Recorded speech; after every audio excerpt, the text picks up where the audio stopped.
मित्रांनो, जय गजानन श्री गजानन या चॅनेलवर आपले सर्वांचे स्वागत आहे. मित्रांनो, आज मी तुम्हाला सप्तशृंगी मातेचे दर्शन घडवणार आहे. मित्रांनो, महाराष्ट्रात आदी मायाशक्तीची 3.5 शक्तिपीठे आहेत. त्यात एक आहे कोल्हापूरची महालक्ष्मी माता, तुळजापूरची भवानी माता, माहूरची रेणुका माता आणि वणी येथील सप्तशृंगी माता. यांना 3.5 शक्तिपीठे म्हणून संबोधली जातात. तर मित्रांनो, हे 3.5 शक्तिपीठे कुठे आहेत याची मी तुम्हाला अगोदर माहिती देणार आहे. तर मित्रांनो, माझा हा व्हिडिओ संपूर्ण बघा. पहिले पीठ आहे श्री महालक्ष्मी अंबाबाई माता, जे कोल्हापूर येथे आहे. दुसरे पीठ आहे श्री तुळजाभवानी माता, जे तुळजापूर येथे आहे. ही महाराष्ट्राची कुलस्वामिनी म्हणून ओळखली जाते. छत्रपती शिवाजी महाराज या मंदिरात नेहमी येत असत.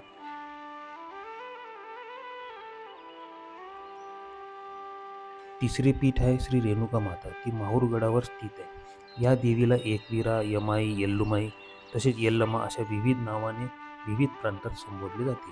येथून कर्नाटक जवळ असल्यामुळे कर्नाटकातील भाविक देखील या देवीच्या दर्शनाला येत असतात. वरील काही नावे कर्नाटकात संबोधली जातात.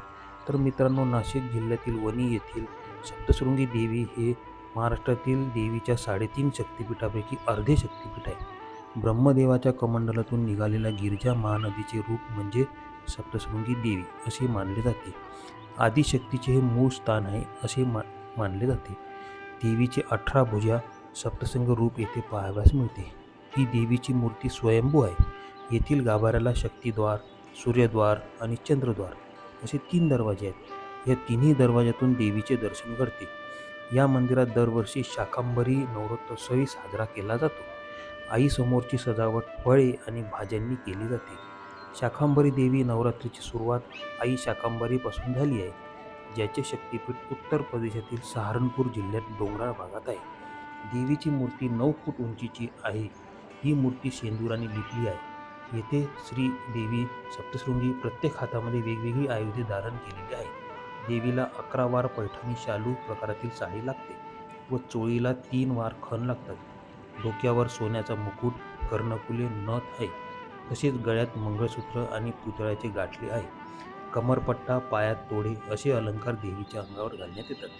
तर हे स्थान नाशिकपासून उत्तरेस 55 किलोमीटर अंतरावरील दिंडोरी, कळवण तालुक्याच्या सरहद्दीवर आहे. हे स्थान सह्याद्रीच्या पूर्व-पश्चिम डोंगर रांगेत मोडते. सह्याद्रीच्या पठारावर असलेले हे ठिकाण समुद्रसपाटीपासून सुमारे 4569 फूट उंचीवर आहे. इथे माकडांची भरपूर वस्ती आहे. देवीच्या पर्वताला प्रदक्षिणा घालता येते, मात्र हा मार्ग खडतर आणि धोकादायक आहे. नांदुरी गावातून गडावर पायी जाण्यासाठी रस्ता आहे. अनेक भाविक येथून पायी जातात. इतिहास: सप्तशृंगी येथे वास्तव करणारी देवी म्हणजे सप्तशृंगी असे मानले जाते. दंडकारण्यात राम व सीता वनवासात असताना देवीच्या दर्शनाला आल्याचे पौराणिक ग्रंथात उल्लेखलेले सापडते. पौराणिक कथानुसार महिषासुराचा वध केल्यानंतर देवीने विश्रांतीसाठी येथे वास्तव केले. महानुभाव लीळा चरित्रात असा उल्लेख आढळतो. तर